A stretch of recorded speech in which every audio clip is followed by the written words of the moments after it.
Namun seiring waktu, Kendan berkembang menjadi pusat kekuatan tersendiri hingga akhirnya melahirkan tokoh penting seperti Kurentikandayun yang kemudian mendirikan kerajaan Galuh.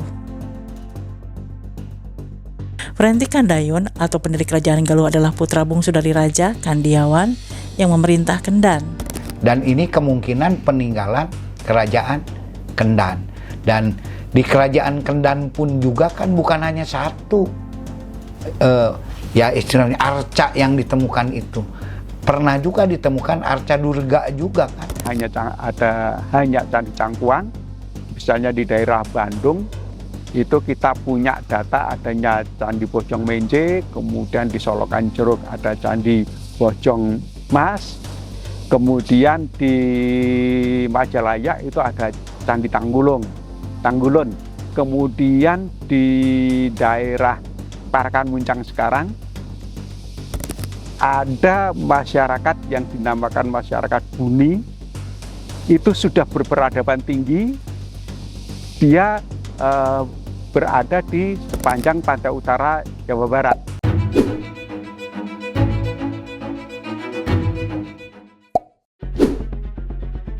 Meski restorasinya yang selesai pada tahun 1976 memberikan kita gambaran fisik sebuah bangunan suci, namun secara ilmiah, narasi di baliknya masih menyisakan ruang gelap dalam kronik Nusantara. Pertanyaannya bukan lagi sekedar tentang apa yang tampak di permukaan, melainkan tentang substansi sejarah yang terkubur di bawah fondasinya. Siapa sebenarnya arsitek di balik struktur Punden Berundak yang mengalami sinkretisme Hindu ini?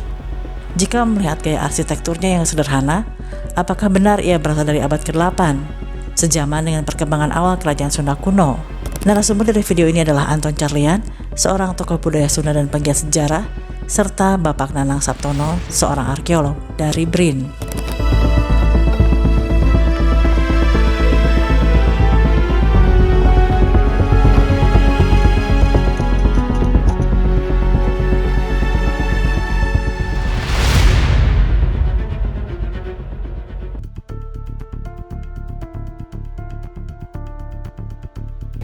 Tentang Candi Cangkuang, saya tahun 2008-2009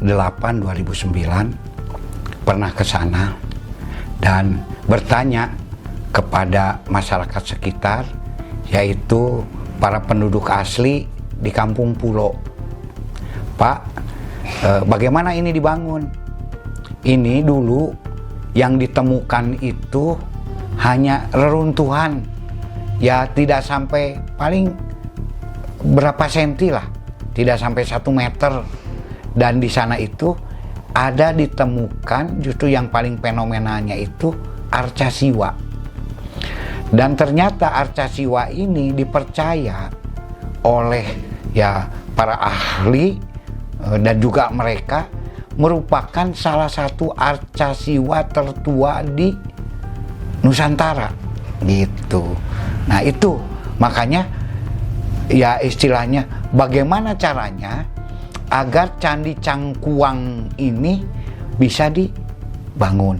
Walaupun setelahnya kan di sana itu ada salah seorang Syekh Muhammad gitu kan di era Islamnya. Tapi kita berbicara Candi Cangkuang kan di masa abad sebagai salah satu Candi Siwa.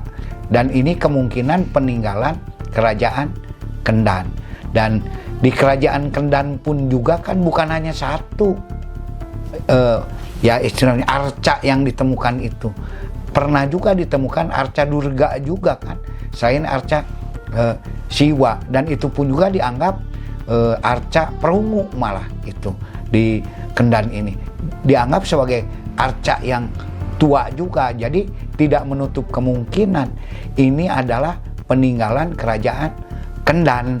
Begitu. Jadi ini menunjukkan bahwa perjalanan kerajaan Sunda ini sangat kompleks.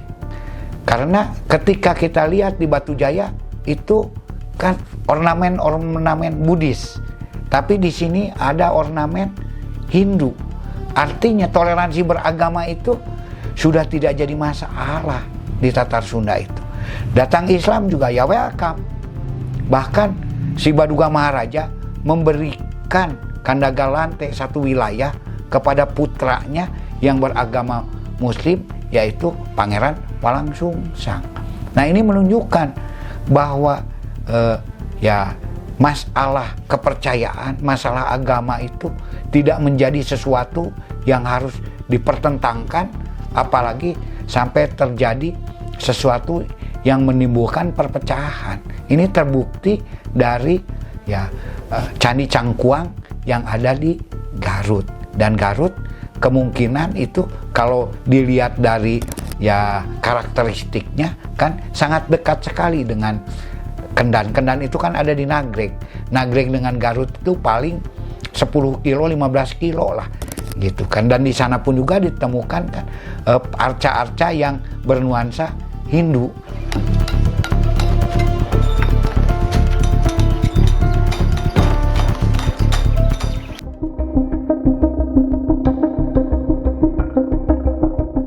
Oke, jadi untuk memahami itu mungkin kita perlu dulu bagaimana melihat sejarah peradaban di Tatar Sunda ini. Jadi itu kalau kita runut jauh ke belakang, kita itu dulu ada masyarakat yang dinamakan masyarakat Buni, itu sudah berperadaban tinggi. Dia berada di sepanjang pantai utara Jawa Barat, mulai dari Bekasi sampai ke sekitar Cilamaya di Karawang. Nah, pada waktu itu kemudian muncul kerajaan Tarumanegara. Sebelum Tarumanegara itu berdasarkan berita-berita Cina itu sebetulnya sudah ada beberapa kerajaan-kerajaan kecil yang pernah melakukan hubungan dengan Cina. Di antaranya adalah Holotan. Nah, ketika Tarumanegara berdiri, kemudian kita tidak tahu kira-kira kerajaan-kerajaan kecil itu perkembangannya bagaimana. Nah, kemudian secara ini perkembangannya pada sekitar abad ke-10 berdasarkan prasasti Rakyat Juru Pangambat, di situ disebutkan bahwa memulihkan kembali kedaulatan raja di Sunda.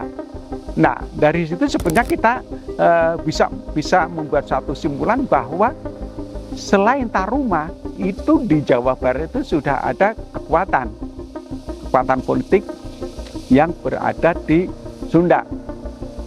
Waktu itu disebutnya gitu, apakah nama kerajaannya Sunda atau bukan, itu masih kita secara pasti kita belum bisa mendapatkan suatu simpulan yang runut.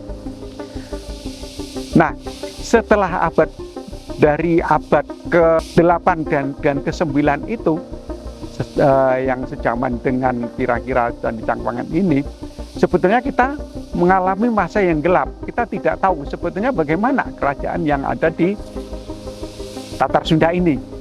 Karena kita sangat minim mempunyai bukti-bukti tertulis berupa prasasti.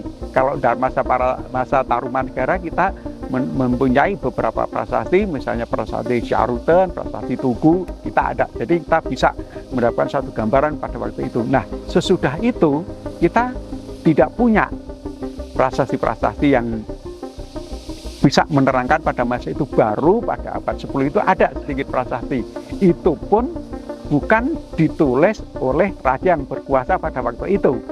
Artinya Tarumanegara mengembalikan kedaulatan kepada penguasa yang berada di Sunda. Nah, setelah kemudian prasasti yang selanjutnya itu baru muncul pada sekitar abad ke-11, 12, 13, dan 14, dan seterusnya. Nah, namun masa-masa abad ke-9 itu terdapat naskah kuno yang menceritakan bagaimana kondisi pada waktu itu. Namun naskah itu ditulis bukan pada abad ke-8 dan 9 sekitar itu, namun ditulis pada abad-abad yang lebih muda lagi. Nah, dalam naskah itu diantaranya diceritakan adanya Kerajaan Kendan. Secara culture area, jadi beberapa candi yang berada di wilayah Candi Cangkuang ini, jadi sebetulnya candi yang ada di sekitar sini tidak hanya hanya Candi Cangkuang. Misalnya di daerah Bandung itu kita punya data adanya Candi Bojong Menje, kemudian di Solokan Jeruk ada Candi Bojong Mas, kemudian di Majalaya itu ada Candi Tanggulun, kemudian di daerah Parakan Muncang sekarang agak ke timur di Cicalengka ke utara, di situ ada juga Candi Tenjolaya. Namun semua candi itu kondisinya dalam posisi yang sudah runtuh. Nah, jadi kalau menurut naskah kuno tersebut bahwa pada abad 9 ada Kerajaan Kendan, nah mungkin Kerajaan Kendan itulah yang membangun beberapa candi di Tatar Sunda bagian, ya boleh dikatakan di Hulu Citarum ini. Nah, namun seandainya kita mendapatkan suatu prasasti yang ditulis sejaman dengan perkiraan berdirinya Candi Cangkuang ini akan lebih bisa menguatkan lagi. Nah, di sini kita bisa membuat satu simpulan bahwa Candi Cangkuang ini dan beberapa candi-candi lainnya di Hulu Citarum ini dibuat pada masa Kerajaan Kendan. Ini adalah berdasarkan simpulan yang kita kaitkan dengan keterangan yang ada dalam naskah kuno tersebut.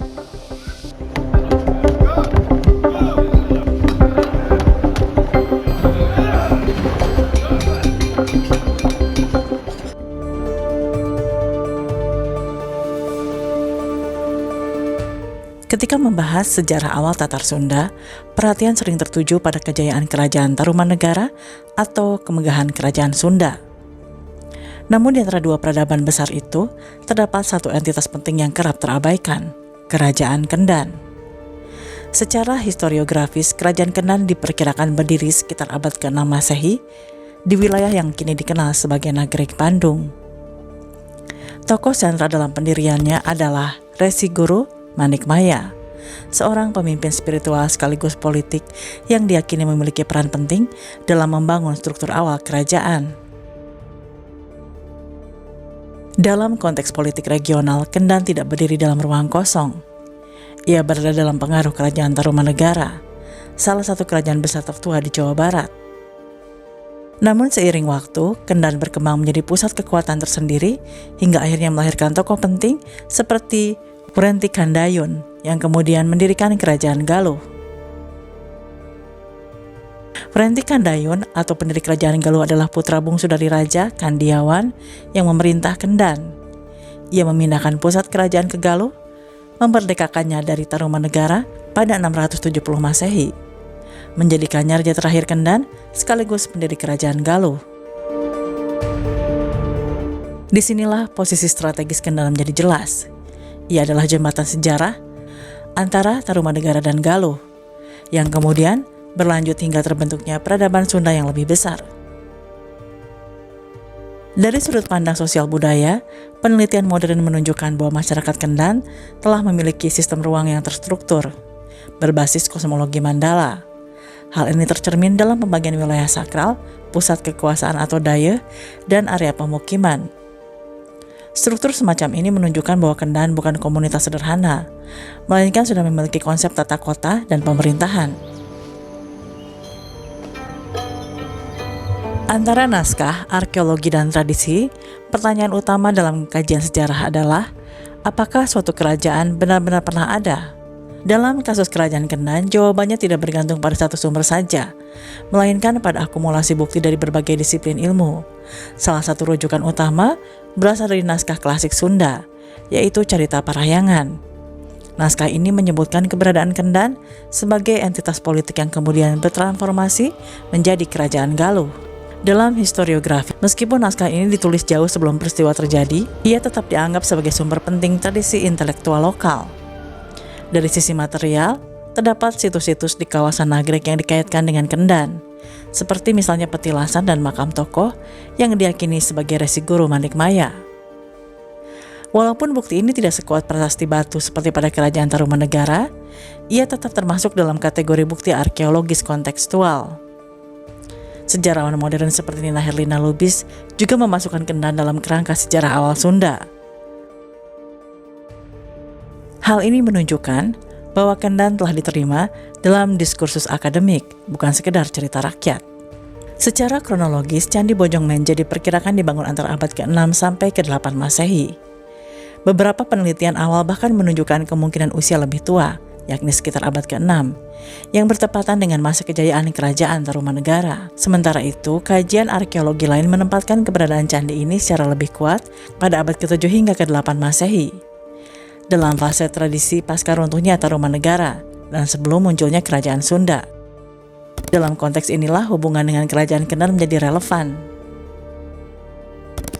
Nah, ini di bagian ambang pintu ini mulai dari hiasan di pipi tangga, ini merupakan batu-batu yang asli juga. Nah, ini contohnya ini. Jadi ini masih ada beberapa batu yang sekarang dipakai untuk penguat talut ini. Jadi ini batu ini ada takikan-takikan. Di sini kelihatan sekali bahwa di sini ada beberapa bintik-bintik hitam, sementara kalau yang ini tidak. Jadi jenis batuannya berbeda.